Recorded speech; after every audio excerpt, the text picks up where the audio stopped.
Hi, this is Keegan Connor Tracy, and you're listening to Operation Cobra podcast.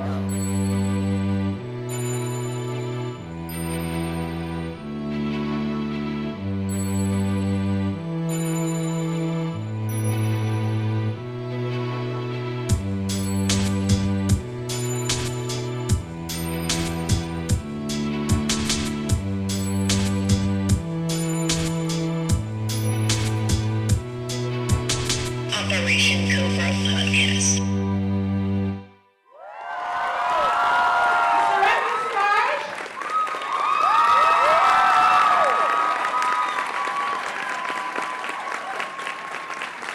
And of course, Jane Espenson. We have people with mics beside the camera, so if you guys want to line up, if you have any questions, we're going to let them talk and let you guys just ask lots of them. So I don't see anybody back there, so hurry back there if you have any. Otherwise, you guys can just feel free to vamp and chat. Okay, guys, it's all yours. Hi. He's hurrying very, very quickly. No. We'll go natural. Yeah, you probably don't want stage it, but you had to project to the back of the theater. I think it's good now. It is, yeah. Is there someone let's ask a question? Yeah, there you go. Oh, and I think I'm amplified. Hi. Oh, I'm going to stand back a little bit. We're all amplified at each other. My question is for Jane. Uh-huh. There has been an image going around Tumblr lately from a script for Skin Deep that when Belle kisses Rumpelstiltskin, the script reads, "Magic effing happens." Did you actually write that in the script? Does it say effing or does it say the real word? It says the real word. Yeah, that's the thing. Our scripts are full of F's. This is Not something. PG. Eddie and Adam explained that. Are there kids in the room who would object to if I say the real word? No. Okay, I can say it. Okay. Eddie and Adam said someone can be running through the woods or they can be fucking running through the fucking woods. And which one sounds more exciting? So we yeah. So even our outlines are full of F's. And it's just part of the writing style of the show, which is weird because we're a Sunday night 8 o'clock show. We're sort of a family show, but the scripts are family at all. I was thinking Jared actually gets to read it, so. Don't look at that! Yeah. But yeah, we noticed recently one of the writers turned in a script with the shit in it, and Eddie and Adam changed it to a fuck. Censorship. We have to keep high standards. Hi, I love this show, but not as much as my mom does. And her question from Rome is, will we see Cora again? Oh, well, Cora is dead, but that doesn't stop you on our show. So I'm gonna say that's probably one I can't answer, but we're also doing Once Upon a Time in Wonderland, and so it would make a lot of sense that she could show up there. Spoken like a true CIA operative. Yeah. Here's the thing, I forgot to check with Eddie and Adam about what I can say here, so I'll either have to dance around everything, or I'm just gonna let something slip. All of it. So get your thumbs ready. I wondered if you could comment at all on whether there were any major plot changes that maybe initially the writers or the producers were planning on doing something in particular, and then as things went on, they said, you know what, we're not going to do that, we're going to do this instead. Yeah, that happens all the time. We actually have an issue right now with a script that's currently being written where it was written around a particular actor who turns out not to be a Vale, as we say. So we're having to go back and rework with the different character. So that's the kind of thing, you have these plans, and then you practicalities. You can't have that location, or you can't have that monster because it's CG, or that actor's not available, and so things like that happen. I'm trying to think if there were big changes in. I know we were out to different actors to play your parents. And we ended up with Perry Runner and I forget her name, which was awesome. But in my mind, that always feels like a big change, because I wrote it with certain actors in mind. The other thing that happens, Susan, is the episode, and you don't know this, you just see the 42.5 minutes that ultimately gets up on the air, but there's sometimes also reams and reams and reams of things that are shot that don't make it, that should be on some kind of alternate DVD. Some things make good sense on the DVD. Some things don't, because once that scene's been cut, we don't consider it canon anymore. That never happened. So those facts that are in that scene may not, in fact, remain true. Because when you get to the next episode and you're like, gee, I kind of wish we hadn't established whatever it is. Oh my God, we didn't. That scene got cut.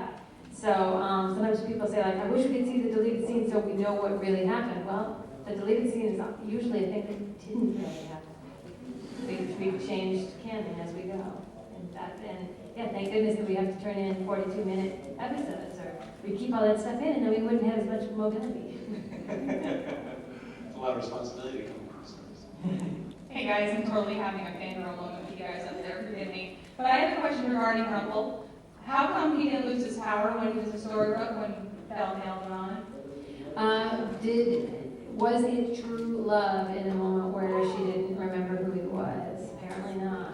No, I meant when they were at the well, when he got his power. Oh, I don't have a memory. I can't remember what the circumstances were. I know we discussed in the room why it wouldn't break it, and there was some reason. It wasn't like a slip, like later, like, oops, that should have done.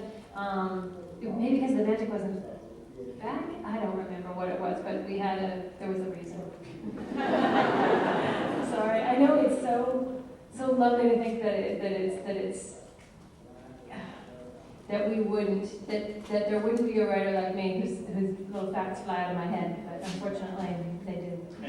And Jane's now working on both shows, both on Wonderland and also on Once Upon a Time, so she literally bounces back between two universes, not the least of which is also her own show, which is Husbands, which is also yet another one.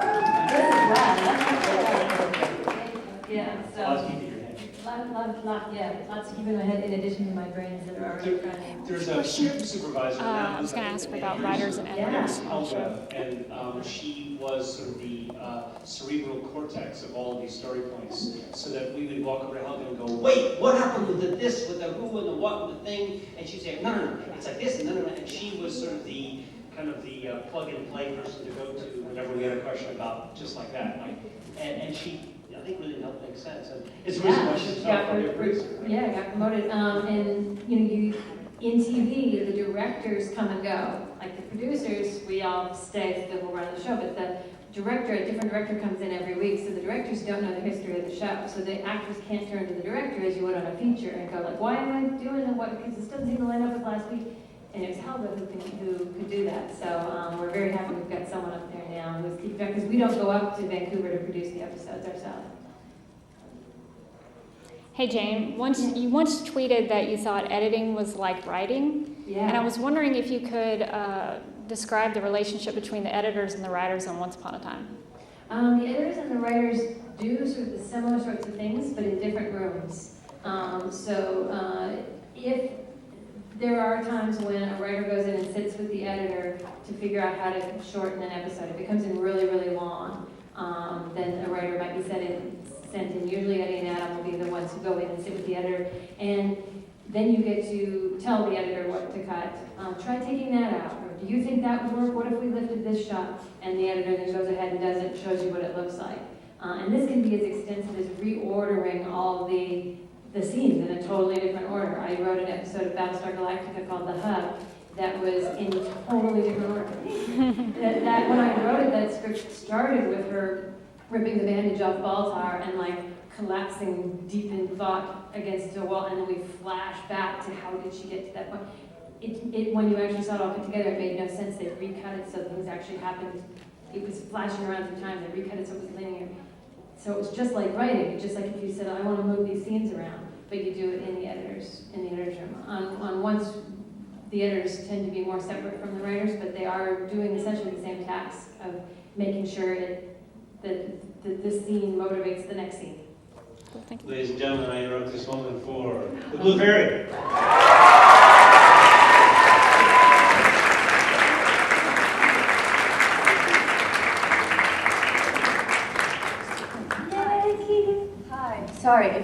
flown myself, I would have been on time, but I had to wait for a car, and this is why I just flew.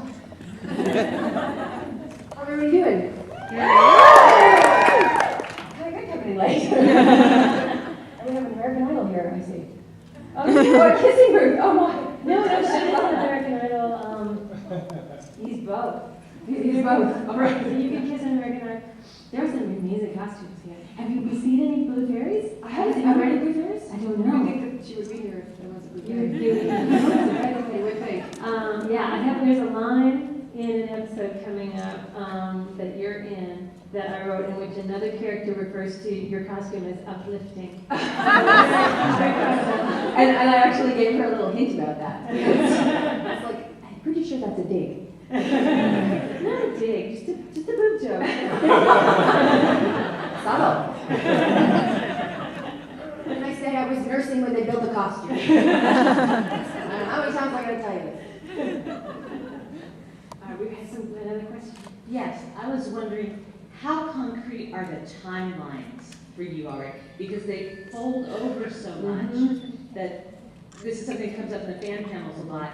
How much older is Rumple's timeline than everyone else's? We have an enormous timeline that's up on the wall in near the writer's room that indicates, puts everything in order and tells, so this episode, the backstory in this episode comes before the backstory in that episode, and they line them all up relative to each other.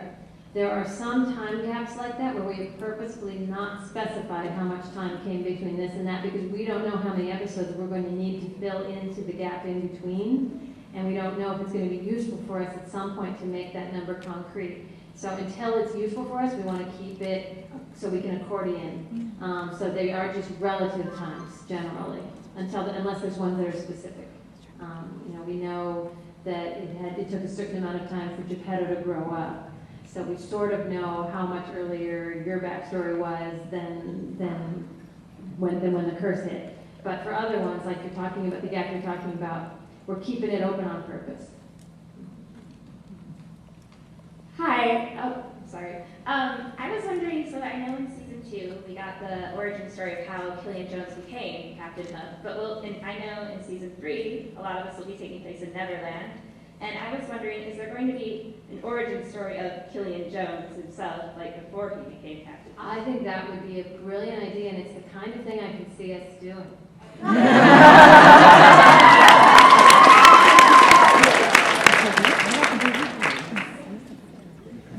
That seemed like there was a message in it. Again, subtle. I got another question for Jane. You've worked on so many of my favorite television shows and created so many really cool storylines. Do you have a favorite storyline in any of the shows that you've worked on? I think it's hard to beat Skin Deep. I really love that story, Rumple and Belle backstory. Love it. But I've been really lucky. I've worked on a lot of shows that people love, and so, the whole Buffy and Spike's relationship arc, that's pretty good too.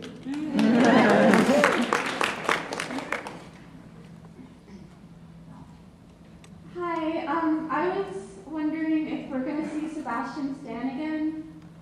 He's a very, very busy man, so we do not have him right now, but we are absolutely open to that. If his schedule opens up, we want to be on him.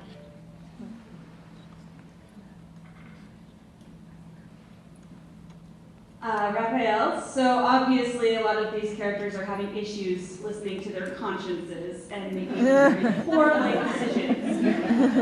So if you could sit down with any of them for a therapy session / stern talking to, who would it be? Oh, who would it be? God. How much time you got? It's a mess out there. Jeez, I said once before, it seems that a therapist would have extraordinary job security. I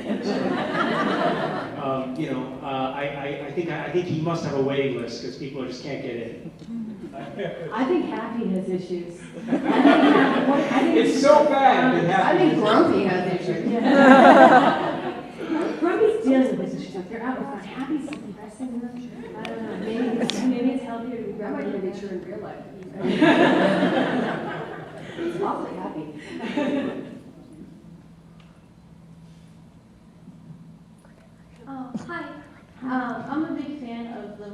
secondary characters like Archie and the Blue Fairy, and I was wondering if in season 3, while the main group is off in Neverland, if we're also going to spend some time in Storybrooke and seeing what's going on with everybody else. We're gonna take our time in Neverland for a while, but yeah, we'll get back to Storybrooke. And I agree with you. I think the characters that aren't sort of number 1, 2, and 3 on the call sheet are often my favorites as well. Like I love taking an episode and building it around one of those characters, because in real life there are no secondary characters. Everyone's the hero of their own story, and I love it when TV reflects that and sort of goes like, remember, from this point of view, the point of view of this character, they're not just waiting around until Snow White needs them. They are living their life. I agree. I love that. Oh, how's that?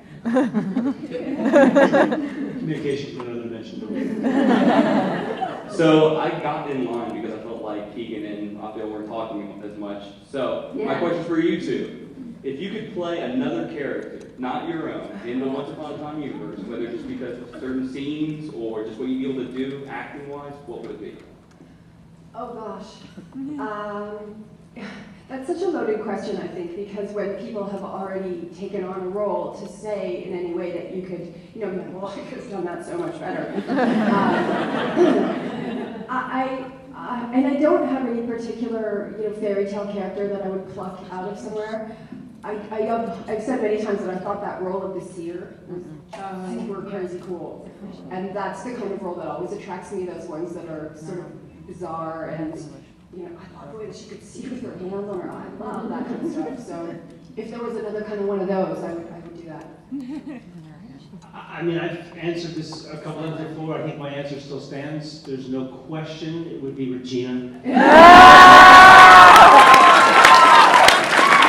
Not being prone to cross-dressing, I would, in this case, reconsider. No, I mean, honestly, the best clothes, the best lines, great, wonderful, really cool arc, and you love her and you hate her. And someone asked me on Twitter about a smackdown between Maleficent and Regina. Right, yeah. I know you're not supposed to actually sort of say what you think, but I weighed in. I did too. I would go with Maleficent on that one. The tweet I got said, who would win, Regina, Maleficent, or Cora? And I had the same thought of like, I shouldn't really win. I said Cora. And I went for Regina, so there's... She has that little problem of being dead, though. Oh, yeah. Yeah, maybe it was before that. It was like the pre-death. Spoiler alert. Can I change my answer? Yeah, once you start opening up and you go like, wow, what did you do with Rumpel? Yeah, no, as a matter of fact. Yeah, and it would be very once upon a time that all of a sudden Rumpel was a woman all along. and then the LGBT would happen because it would be the lesbian affair with Belle and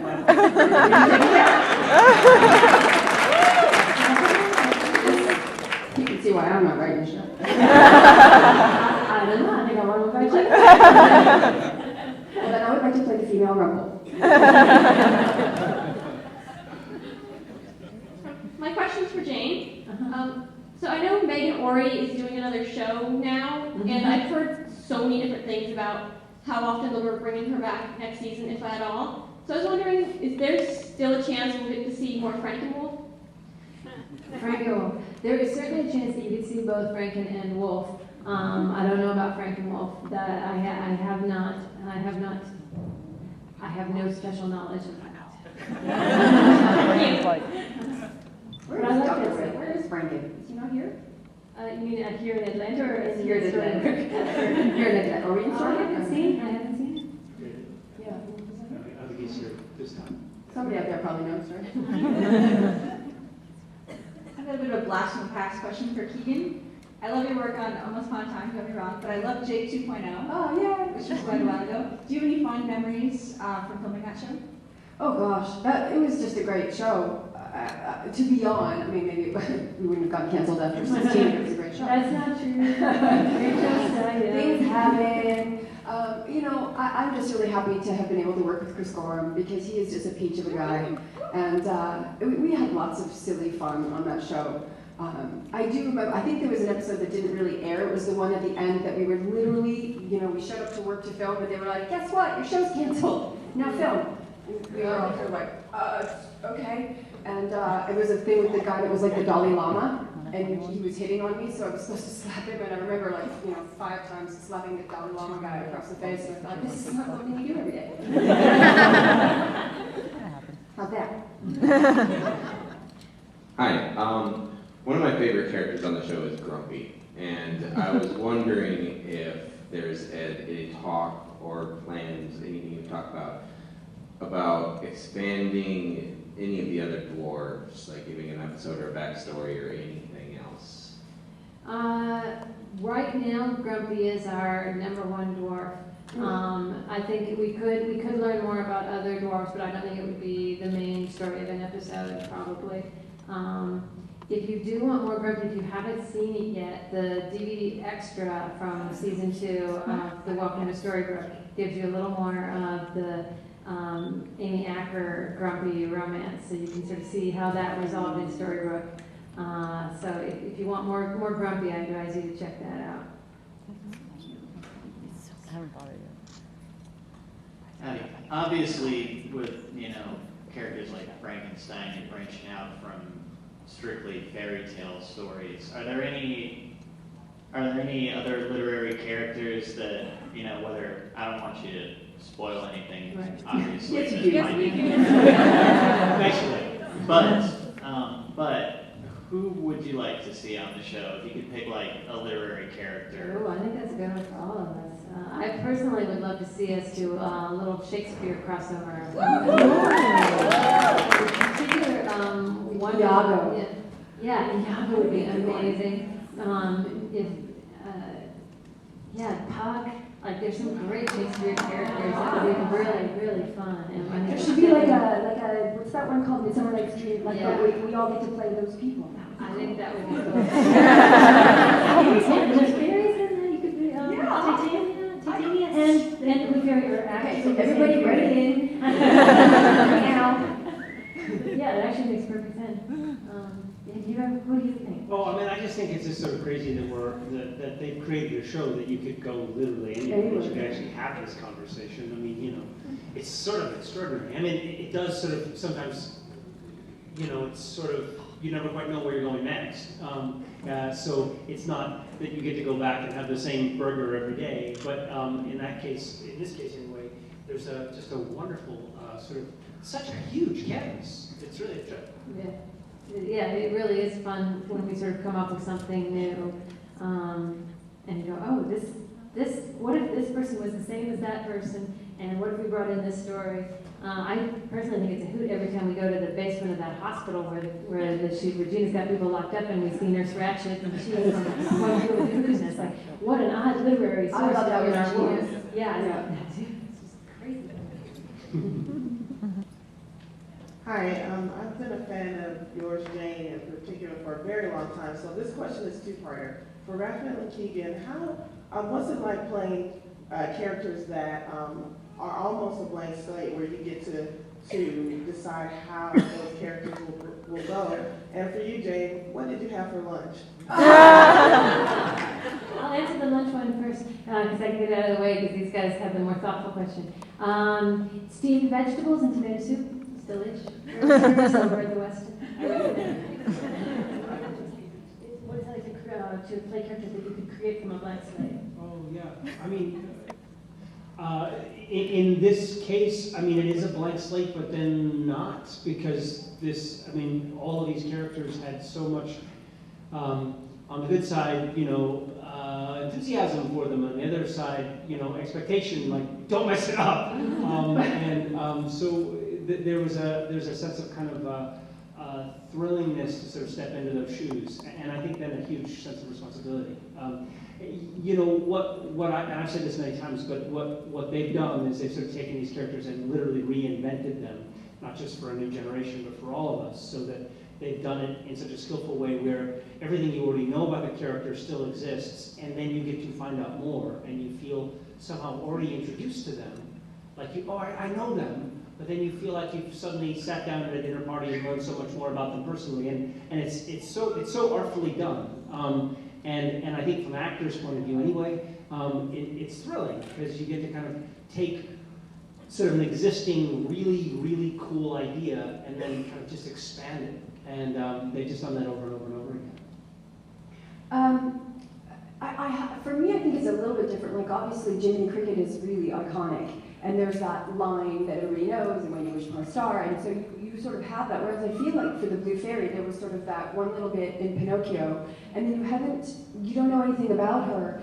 And for me, I feel like part of the challenge of playing her has been that, God, I hope I can say this in the most diplomatic way. I feel like the Blue Fairy has served, so far, she serves a lot of other people's stories, and she hasn't had her own yet. So I feel like I don't, the way that I work usually comes from backstory. And I have a little bit of hers, in terms of the thing with Rule Gorham and everything else. But I sort of feel like I'm still kind of like waiting to know where she comes from. And I can make up a certain amount in my head, as I always do, but I feel like my blank slate still has a lot of blank on it, and I'm waiting to see what I can fill it in with. And one of the great joys on the show is that there are still those blank things little blank pieces to write on. So we know down the road, that's the kind of thing we're going to have fun filling in. And you were talking about how editors and writers have a lot of the same job, actors and writers have a lot of the same job, because they have to write these backstories in their heads when we haven't given them one yet. And I'm always really impressed by that, with what actors come up with, and sometimes it's better than what we end up doing. Well, it's kind of what you do in general, at least for me, for my process. Whenever I get anybody, you rarely have their backstory, so I make up some crazy stuff about these people. Hi, Jen. I'm a huge fan of your writing, and I was just wondering, what have you done to Peter Pan?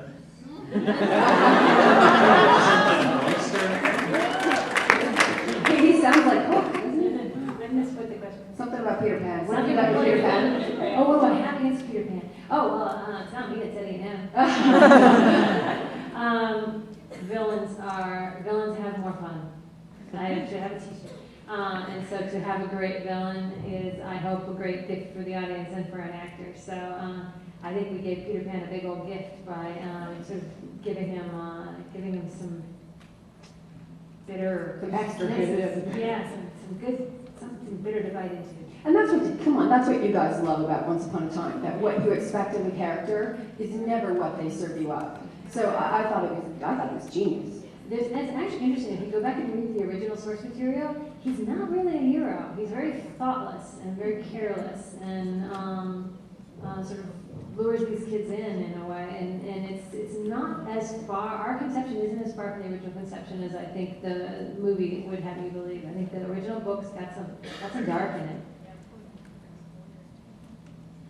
So Keegan, when you're the Blue Fairy, are you actually hanging from the ceiling in a harness kicking your little legs, or is that all CG? I'm sorry, I'm just reacting to the fact that you're holding a penguin. Everybody looks mad. This is Xavier, he's my icebreaker.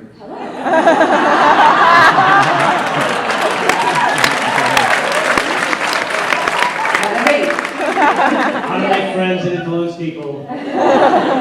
Yes, I am. Whenever I am the Blue Fairy, I am always hanging in the air against a green screen. Although, funnily enough, at the end of this last episode, I don't exactly know what happens, but they were like, look, we don't have the money to do the scrim thing, so just stand on your tippy toes and do this. Because all they wanted was a shot from behind, like an over, and it had to look like I was flying, so there I was standing doing this. Acting is the funniest job. It's a bizarre world. I didn't even know that was so funny. Yeah, it gets expensive using all the green screen and all the CG and everything. Because the fairies also, if you look carefully, they're sometimes little and then they get big and their wings fold in. Like all those things are effect shots. And cost a lot of money. Yeah. So when we were driving here, my friends and I were daydreaming a little bit about the show, and I was wondering how you would feel about a Once Upon a Time musical. Musical is something we have talked about, maybe not for a full episode, but for something more like a DVD feature.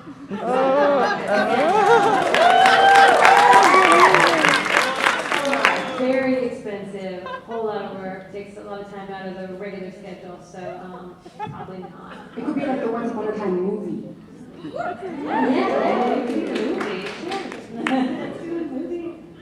The hills are alive with the sound of magic.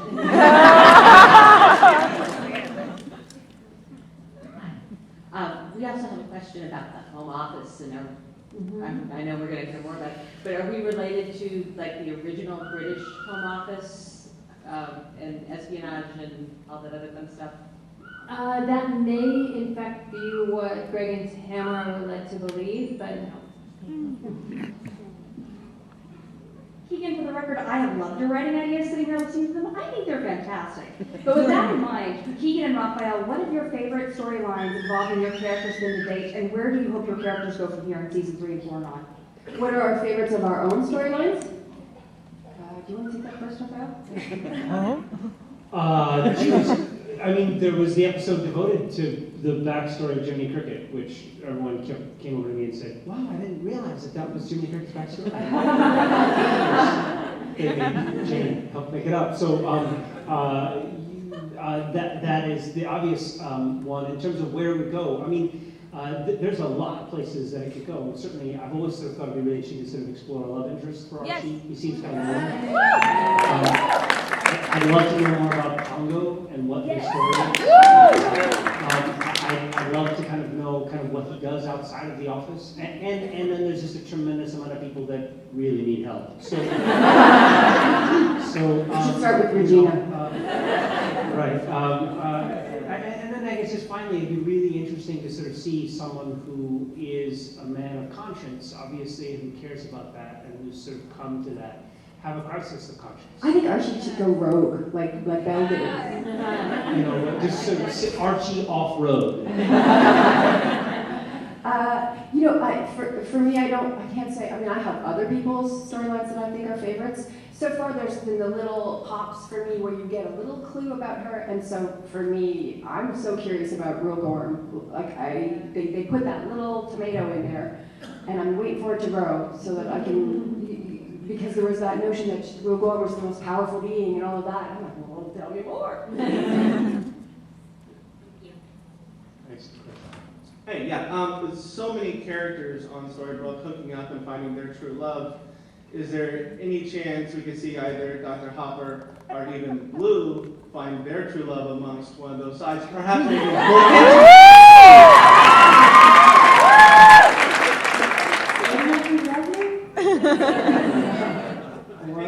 We saw a light bulb go off. And it all started here, folks. Look at these two beautiful people. But yeah, hook is spicy. Did I say that out loud? Would Archie dare risk pissing off Rumpel by going after Belle? These are good questions. Ruby! Go for Ruby! Ruby. Ruby's dating another show at the moment. Hi, my question's for Keegan. First, I just want to say I love your dress. But, And you as well. If you had to choose, okay, Rumpelstiltskin versus the Blue Fairy, if they just totally went at it, who do you think would win? Well, I'm interested in who went at it. I kind of want to watch that one. Is that Keegan?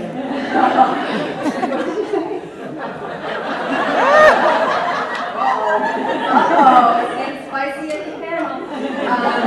Well, let's see. I think that would depend on the whole Real Gorm most powerful thing, because she sounds pretty powerful.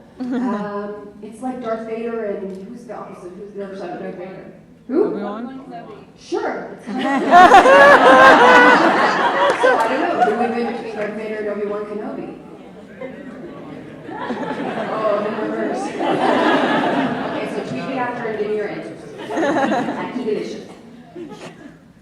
Tell us all about the dog that plays Pongo and your interactions with the dog. That's just a costume. He's actually a poodle. That's a really good answer. Our makeup department is so good. It's so funny, there was that episode where you thought that I died and you had the Pongo vision thing, and then we also decided that who is Pongo in the alternate universe and who was he before he was a dog. Anyway, Pongo is his real name is Cinder, and he is a remarkably strong dog. The agility champion of Canada. Is he really? Yeah, he really is. And what they do with these agility dogs is they actually, they put weights on them like rocks and bricks, and they make them run and jump. And then when on competition day, they take it off, so then they're like a rocket. So every time I have him, and he's sort of kind of gotten in the middle of more shots where he sort of knocked me over or knocked someone else over. I mean, he's sweet, and his tail, whack, whack, whack, whack. But he's very strong. That day that we were filming that with the grave and everything, and I actually had the flu, and I'm standing on the side thinking, please don't fall into the grave. And that Pongo would not sit still, and he kept rubbing up against everybody, and Wardrobe was frantically trying to get dog hair off of everybody, and he had black on. There are some dogs that are actually movie dogs that are really kind of, that's all they do, and Pongo is sort of transitioning into movie dogs. But he's cute, he's really cute. What non-canon romantic pairings do you guys ship? Or like road GPs, like best friends that you guys want to happen? What? Non-canon pairings that we ship. Well, a pair that aren't a couple on the show, but that in our secret imaginings, we imagine that they are together.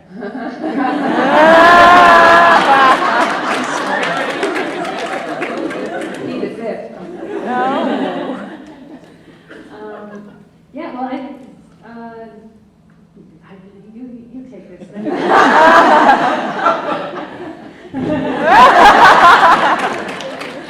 Secret pairings.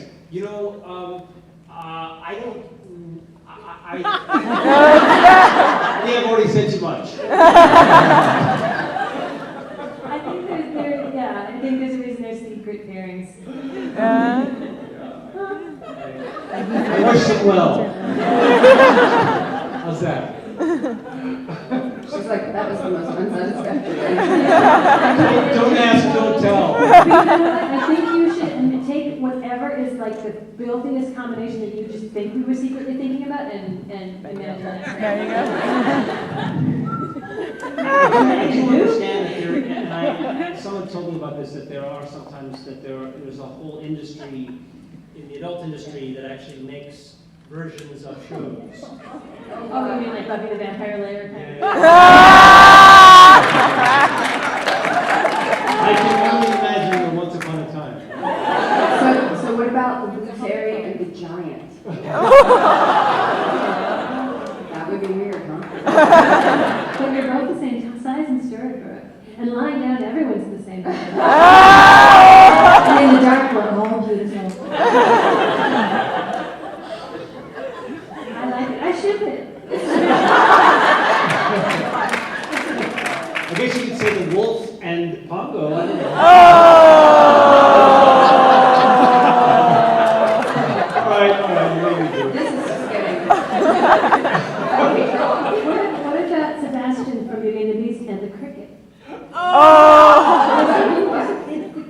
Sebastian the lobster from Beauty and the Beast. Oh, great. They're both male. Little Mermaid. Yeah. Mermaid, yes. So you mermaid yourself? Who should you choose tonight? Sebastian from the Little Mermaid. Yes, isn't that what I said? No. Tiny brains. Little birds flying out my ears. I apologize. I know where Sebastian is. This is the nicest question. Pardon? Yes, okay. Hi, Raphael. I loved your portrayal of Michael Jonas on Voyager. I thought you did a great job of showing the kid character for the training crew. But I have a question for both you and Keegan. What input do you all have on storyline decisions? You guys and the other actors in general. The extraordinary input that we have on the storyline decisions just happened a moment ago. When we that Blue Fairy and Archie were going to. That's about it, honestly.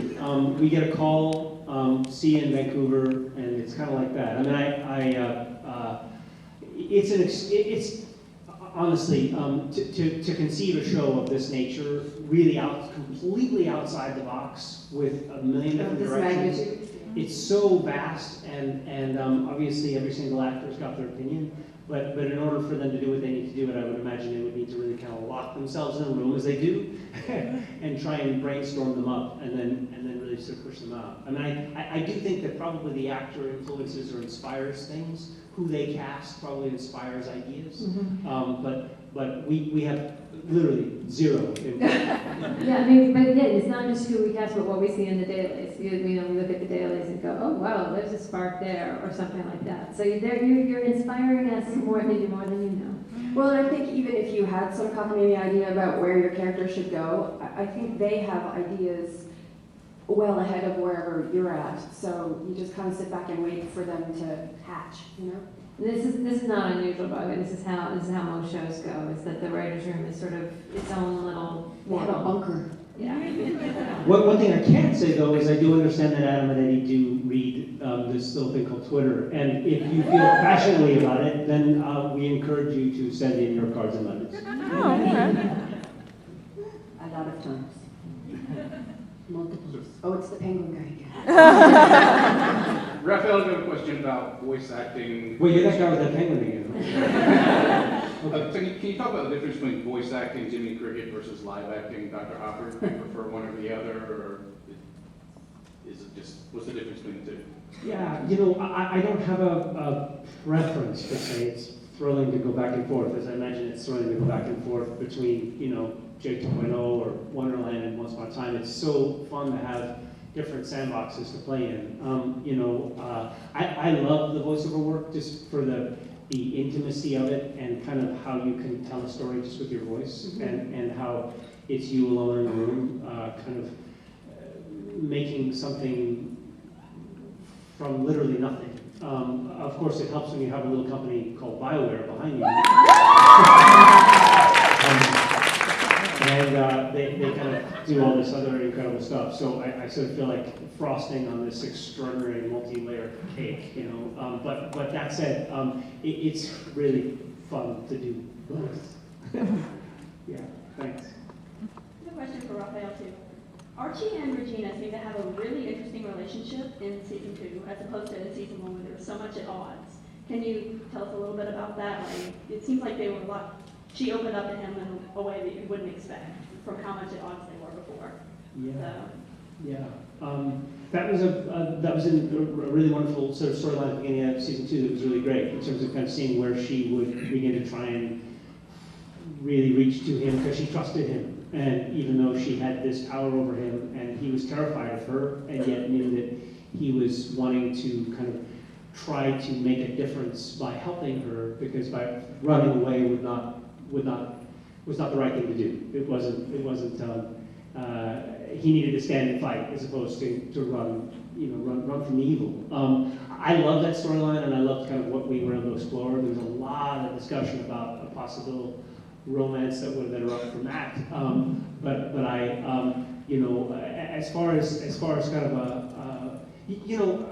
what Archie has been in terms of the people who have come in, including Rumpel and Prince Charming, and obviously Henry and other folks. It's a place for people to kind of just be honest and be themselves in a way, and it's a wonderful storytelling device. Just to have a therapy session. And I always felt it was because you're right, that we seem to be very antagonistic with each other, and she calls him Bug. And I always felt it was a mark of how desperate she was, how much she really needed that ear and that shoulder, that she would turn to Archie, because they had been very, very confrontational. Can't you just see if there was like a spoof episode? It's like Sopranos, right? Remember when he was always going to see his therapist? Right. Yeah, it's the Sopranos episode. Look at all these episodes I'm coming up with. Good thing I was here. My question's for Jane. I've really enjoyed all of the actors from the Leavenverse that have popped up in this show, like Carrie Gerner, Emma Caulfield, and the actor first. So I was wondering if you were writing with those actors in mind at the time, and if we'll see any more. We weren't writing with Emma Caulfield in mind. She was, but that was a genius idea to cast her.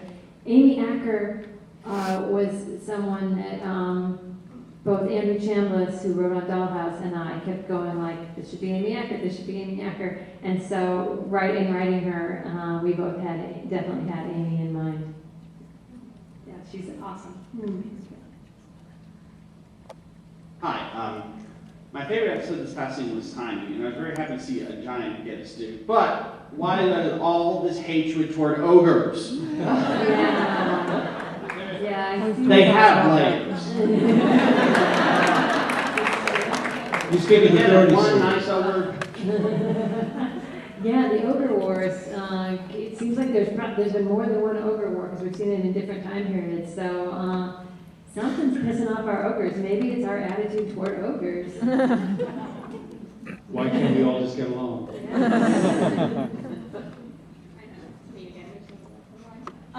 It's actually a question for a friend of mine, for Jane. Sure it is. It seems like in a lot of, kind of scattered across a lot of different episodes, it seems like there were some references to Phantom of the Opera, and I'm just wondering if that was deliberate, like if you are making references to that show, or if we're just reading kind of crazy into things. Well, it's interesting because I don't know if Phantom of the Opera, it's not, I mean, I've read the book, but a long time ago, and it's not, and I haven't seen the show, it's not a place I would go to, but I know sometimes when I'm writing an episode, I put in little things. There was a reference to Longbourn, which is one of the towns in Pride and Prejudice, and I just threw it in there. And so other writers could be doing that too. So I don't know. It certainly isn't anything we've talked about in the room. I suspect that you are seeing things that probably weren't intended, but they might have been because one of the writers could totally be a fan and be putting that in. I don't know. Hello again. I just wanted to get your perspective. You've all done really great work in the field. It seems that a lot of shows nowadays are basically taking old ideas and reinventing them in new ways, and it seems like they've had a lot of success with them. Shows like Battlestar Galactica and Once Upon a Time. But if you think that we miss an opportunity there to do something, that somebody might say would be more original, if you had any ideas for, maybe personal projects that you wanted to do, your own ideas for television shows or even movies or something like that. I think, you happen to pick two sort of, Battlestar Galactica was a remake, and this sort of takes established characters and does new things with them in a very creative way, in a way that I think is as creative as if the show had totally been original characters. But, I also have great respect for shows that start from the ground up, like Husbands, the show Raphael and I do, which is based on something that came out of our own brains. You've got your own show. I've got a show called On Bagley Street, which basically chronicles Ed Bagley and his wife building a Platinum League certified home, and it's funny and informative. So there are lots of opportunities to create content, and obviously with everything now moving into it all coming out of that same screen, I think there's just huge opportunities for people with a vision, perhaps your own vision, to be able to sort of make carve something out of your own. Hello. First, I'd like to really thank you guys for coming. I suppose my question is for Jane. I'm a huge fan of Lost, and there are so many lost Easter eggs and lost actors in Once Upon a Time, and I was just curious, where's that coming from? The obvious point, and is everybody in on it? Is it encouraged? It comes from Eddie and Adam, who worked on Lost, and they love putting those little winks in there. If you watch the Good Morning Storybook DVD thing, you saw that the lotto numbers were the lotto numbers. They put a lot of that stuff in there, and it's not a show I know very well, honestly, and so I sort of those things find their way into my script when the scripts are out of my hands. But they always make me smile, and things like Apollo bars where. I love it when those things show up. It means we're in the same universe somehow.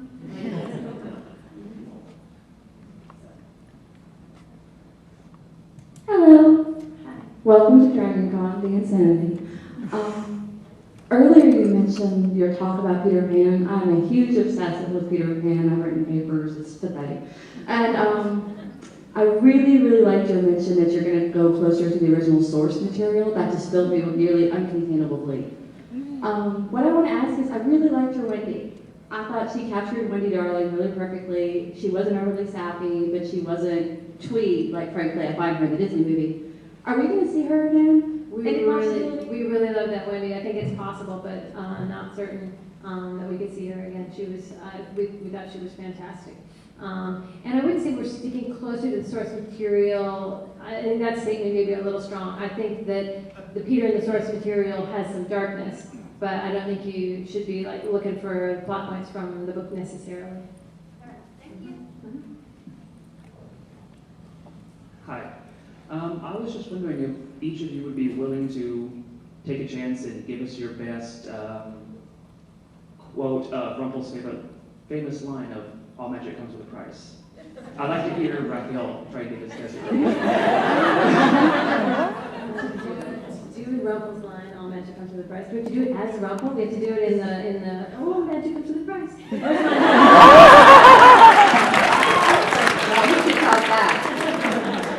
No, I think anyone can tell that. It's kind of like trying to be Stella after Marlon Brando's died. Yeah. That was Rumpel.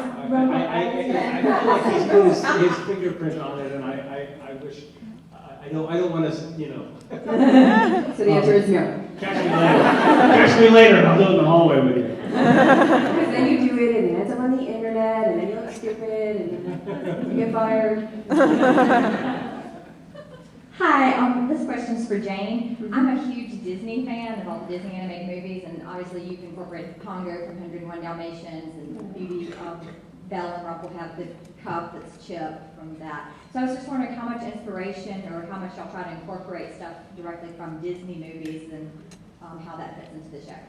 Yeah, I mean, because it's interesting because we sort of have these two source material in addition to more secondary ones of Disney movies and fairy tales, and because the way most Americans ingest their fairy tales is through Disney movies, they sort of become one and the same. But I personally love it when we draw from the movies. So in working on Skin Deep, I went back and watched Beauty and the Beast more rather than like going back and really studying the original material, just because that's what's going to resonate with people, and I think it's fun. It's just more fun. It's more of a wink if you put in something from the movie that rather than something from very old folktale that not all of us have read. So I totally love drawing inspiration from that, and I hope to continue doing that. I think that's one of the best things about the job. We get to watch Disney movies and all that Jason. My favorite thing about Once Upon a Time is how you've reinvented the characters. You've taken characters that we all grew up with and totally changed them. I was wondering, is there any thoughts or plans to maybe having some representatives of the LGBTQ community? Yeah, it's something that is talked about all the time, and keep your eye on the upcoming season. Hi, this question is for all of you. If you could keep any prop piece from Once Upon a Time, what would it be? Any props? Yeah. Any prop piece from the set. I wouldn't mind that chipped cup. The chipped cup. Would they go to auction that? I think they did. I don't know. But I'm speaking theoretically. I don't actually need the chipped cup. I want the shape. The ship is really cool. I ship it. It's a blue ship. Oh gosh. It'd be fun just to live in Storybrooke. It'd be fun to live on that little street with it. That would be fun. If we're taking big things. Thank you. Hi again. I was just wondering, is there a certain episode of season 3 that is your favorite? Like, maybe you can't say the title, but I like 303, and I bet you like 303. I'm pretty happy with 303. 303, and I believe Adam already tweeted the title of 303. 303 is called Tinkerbell. And then 311 will be really good. Yeah. We don't know what 311 is. I don't know 311. It's all a lie, people. The blue fairy is a liar. Hi, I just wanted to ask, when you're writing a character, how much say do you have in the costume design? For example, like Rumpelstiltskin, how he's got the crocodile skin, and he later became the crocodile for Hook, that kind of stuff.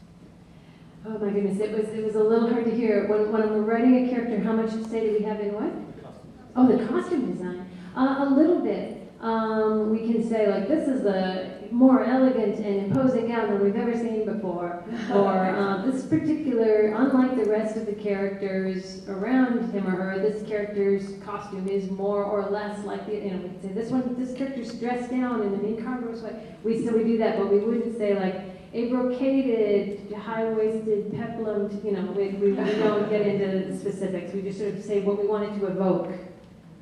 And then let Eduardo Castro, who's the costume designer, do his amazing, amazing thing. He's incredible. He's He's incredible. genius, He sketches everything as well, and then he builds it.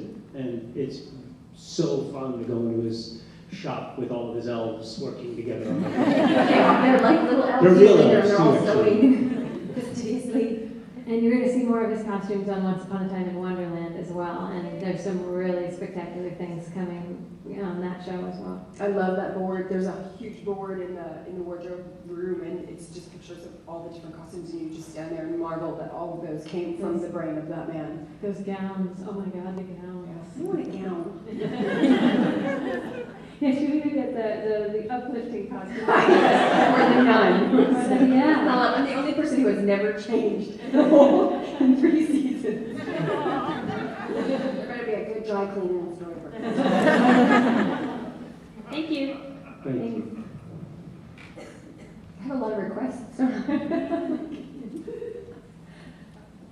just want a gown. That's not too much to ask. This is the question actually for all three of you, from one nerd to many others. You come to Dragon Con, you see people mix fandoms, this, that, you see people in all kinds of costumes. What are you guys into, and then what do you think of us? Keegan, you're awesome. I love coming there. I love seeing the costumes, and I love it when you mash them up and mix different fandoms together, and there's so much creativity that goes into it. What I'm a fan of, I like some reality TV because it doesn't feel like homework. I love Project Runway. It's awesome. But I don't know how you do cosplay. Oh, Tim Gunn cosplay.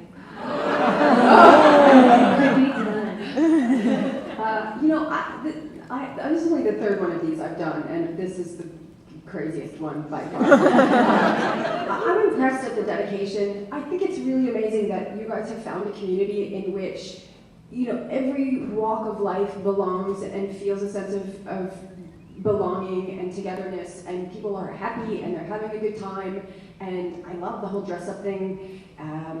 As to what I'm into, I'm such a book nerd. I'm really a huge reader. I'm not a huge TV fan. But when I do watch, I watch like nature documentaries. But I like I'll dress as a penguin. But I really like those tattoo shows, like Tattoo Masters. I don't know why, but I really like those. I love it. It's incredible to be walking amongst you, and sometimes I feel a little bit like a goob, only because I'm not dressed up too. Like, where's your outfit? But yeah, no, I don't have a favorite. It's just sort of invariably, it's just sort of I just suffer from whiplash, which is like. So that's fun. No, it's incredible. It's an incredible community that you all get to live in, and I feel like I've been invited into. So I'm grateful for that. Thank you. Thank you. We're done for today. We will be back for a panel, I think 11:30 tomorrow. And also, if you guys want to, there's the fan panel in the American Sci-Fi Media Track in the Marriott tomorrow at 5:30. So that way you guys can all ask your questions and be part of the dialogue there. So thank you very much.